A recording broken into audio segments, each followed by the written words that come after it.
Hello dear teachers, welcome to my channel. ఈ వీడియోలో నేను మ్యాథ్ డెమో గురించి చెప్పబోతున్నాను.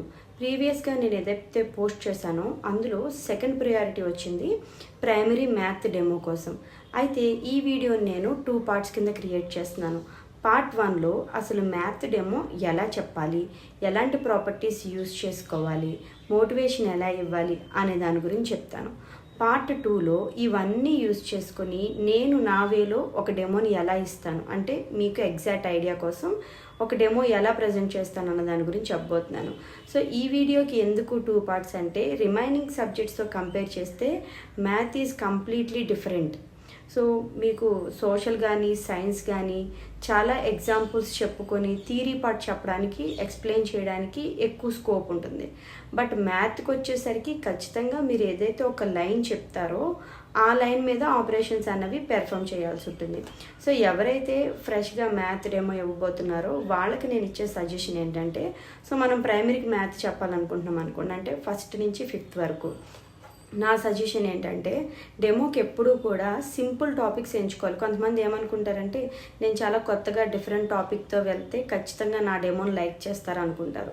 సో అది కంప్లీట్గా రాంగ్ అనమాట. మీకు బాగా తెలిసిన టాపిక్ని ఎంచుకోండి. సో అక్కడ ఏం చేస్తారు, మీరు ఏ టాపిక్ ఎంచుకున్నారన్నది వాళ్ళు అక్కడ చూడరు. మీరు ఎంచుకున్న టాపిక్ని ఎలా చెప్తున్నారన్న దాన్ని మాత్రమే చూస్తారు. కాబట్టి ఎప్పుడూ కూడా ఏ సబ్జెక్ట్ అయినా మనకి బాగా తెలిసిన టాపిక్ని, బాగా ప్రిపేర్ అయిన టాపిక్ని మాత్రమే మనం అక్కడ ప్రజెంట్ చేయాల్సి ఉంటుంది. సో ఇక టాపిక్స్ మీరు 1st నుంచి 2nd క్లాస్ వరకు వెళ్తే బేసిక్ ఆపరేషన్స్ ఎంచుకోండి. లైక్ ఎడిషన్ కానీ సబ్ట్రాక్షన్ కానీ ఇలాంటివి మాత్రమే ఎంచుకోండి. లేదు షేప్స్ చెప్పినా కూడా బాగుంటుంది, ఎందుకంటే షేప్స్ కూడా మీరు ఎక్స్ప్లెయిన్ చేయడానికి టైం ఎక్కువ ఉంటుంది, ప్రాపర్టీస్ ఎక్కువ యూజ్ చేసుకోవచ్చు. సో మీకు డెమో టైం అన్నది సరిపోతుంది అనమాట సఫిషియెంట్గా. లేదు మేము 3rd to 5thకి వెళ్తున్నామంటే వీటితో పాటుగా ఏమైనా మీరు మల్టిప్లికేషన్ కానీ డివిజన్కి కానీ వెళ్ళొచ్చు. ఈవెన్ డివిజన్ కూడా మనం కొన్ని ప్రాపర్టీస్ యూజ్ చేసుకొని చెప్పచ్చు. నెక్స్ట్ డెమోలో నేను డివిజన్ అండ్ ఎడిషన్ గురించి చెప్తాను డెమో, మీరు దాన్ని ఫాలో అయితే సరిపోతుంది.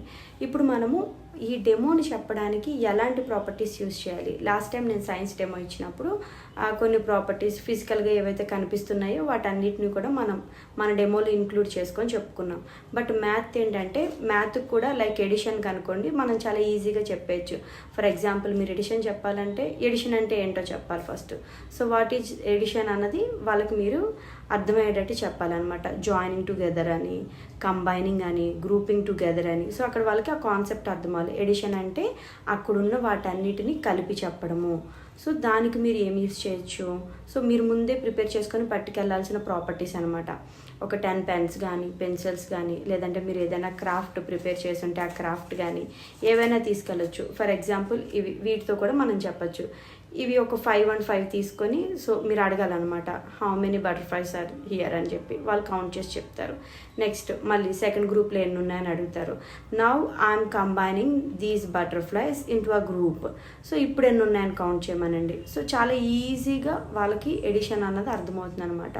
ఇవే తీసుకోవాలని లేదు, ఈవెన్ మీరు పిల్లల్ని కూడా ప్రాపర్టీగా యూజ్ చేసుకోవచ్చు. ఇద్దరు పిల్లల్ని తీసుకోవడం, వాళ్ళిద్దరిని ఒక గ్రూప్గా పెట్టడం. సో అక్కడ కంబైన్ చేశారు కాబట్టి ఎడిషన్ 4 అయిందని కూడా మీరు ఎక్స్ప్లెయిన్ చేయొచ్చు. ఇక్కడ మీకు క్లాస్ స్టార్ట్ చేసే ముందు మోటివేషన్ చెప్పాలి కదా, మరి అది ఎలా ఇవ్వాలని డౌట్ రావచ్చు. మిగిలిన సబ్జెక్ట్తో కంపేర్ చేసుకుంటే ఇది ప్రాక్టికల్ సబ్జెక్ట్ కాబట్టి మీరు ఎక్కువగా మోటివేట్ చేయడానికి ఉండదు. సో జనరల్గా మీరు ఏదైతే చెప్పాలనుకుంటున్నారో దానికి సంబంధించిన డెఫినేషన్ అండ్ ఎక్స్ప్లెనేషన్, తర్వాత దానికి సంబంధించిన ఒక ఆపరేషన్. బట్ మీరు ఇక్కడ మీ టైంని దేనికి కేటాయించాలంటే పిల్లల చేత ఆ ఎక్సర్సైజెస్ అన్నవి చేయించగలగాలి. సో ఫర్ ఎగ్జాంపుల్ మీరు అడిషన్ గురించి చెప్పారనుకోండి, వాట్ ఈజ్ ఎడిషన్ ఏంటో వాళ్ళకి అర్థమయ్యేటట్టు చెప్పడం, మీరు ఒక 2 or 3 ప్రాబ్లమ్స్ అన్నవి అక్కడ బోర్డు మీద ఎక్స్ప్లెయిన్ చేయడం, తర్వాత ఇంకొక 3-4 ఎక్సర్సైజెస్ అక్కడ బోర్డు మీద రాసి వాటికి ఆన్సర్స్ పిల్లల దగ్గర నుంచి రప్పించడం. సో ఇలా మీరు చెప్పి వాళ్ళ చేత ప్రాక్టీస్ చేయించినట్టయితే మీ డెమో అన్నది పర్ఫెక్ట్గా ఎండ్ అవుతుంది అనమాట. సో థియరీ సబ్జెక్ట్స్ కనుకోండి అలా ఉండదు, మీరు ఎక్స్ప్లెయిన్ చేస్తారు, జస్ట్ ఆ థియరిటికల్గా ఏదైతే ఎక్స్ప్లెయిన్ చేశారో అవన్నీ క్వశ్చన్ అండ్ ఆన్సర్స్ ప్రఫార్మాలో కంప్లీట్ అయిపోతుంది. బట్ ఇక్కడికి వచ్చేసరికి ఏంటంటే ప్రాక్టికల్గా మీరు ఏదైతే చెప్పారో అప్లికేషన్ వాళ్ళు అక్కడ అప్లై చేయాలి. సో మీకు కూడా ఒక ఐడియా వచ్చేస్తుంది మీరు ఎంతవరకు వాళ్ళకి అర్థమయ్యేటట్టు చెప్పగలిగారని. సో మీరు 1st నుంచి 2nd క్లాస్ క్లాస్కి అయితే మాత్రం సింపుల్ కాన్సెప్ట్స్కే వెళ్ళండి. డిఫికల్ట్ కాన్సెప్ట్కి వెళ్తే 2 ఇబ్బందులు. ఒకటి, మీరు సరిగ్గా ప్రజెంట్ చేయలేకపోవచ్చు. రెండోది, మీరు చెప్పింది పిల్లలకి అర్థం కాకపోవచ్చు. సో ఇక్కడ మనకి డెమో ఏ టాపిక్ కాదు, ఎంత బాగా చెప్పామన్నది ఇంపార్టెంట్. కాబట్టి ఈ బేసిక్ ఆపరేషన్స్కి ఇంకా కొంచెం ఈజీ ఏంటంటే సేమ్ క్వశ్చన్స్ అడుగుతాం మనం. థియరీకి అయితే ఎక్కువ క్వశ్చన్స్ ఇంగ్లీష్లో మనం కమ్యూనికేట్ చేయాల్సి ఉంటుంది. మ్యాథ్కి అయితే సేమ్ క్వశ్చన్స్ రిపీటెడ్గా అడుగుతూ ఉంటాం. సో అలా కంపేర్ చేసుకుంటే ఇంగ్లీష్ కొంచెం మీరు పూర్గా ఉన్నా కూడా డెమో చాలా సక్సెస్ఫుల్గా కంప్లీట్ చేయొచ్చు అనమాట. సో ఇవి నాకు జనరల్గా నేను చూసేటువంటి చిన్న ఐడియాస్ అనమాట.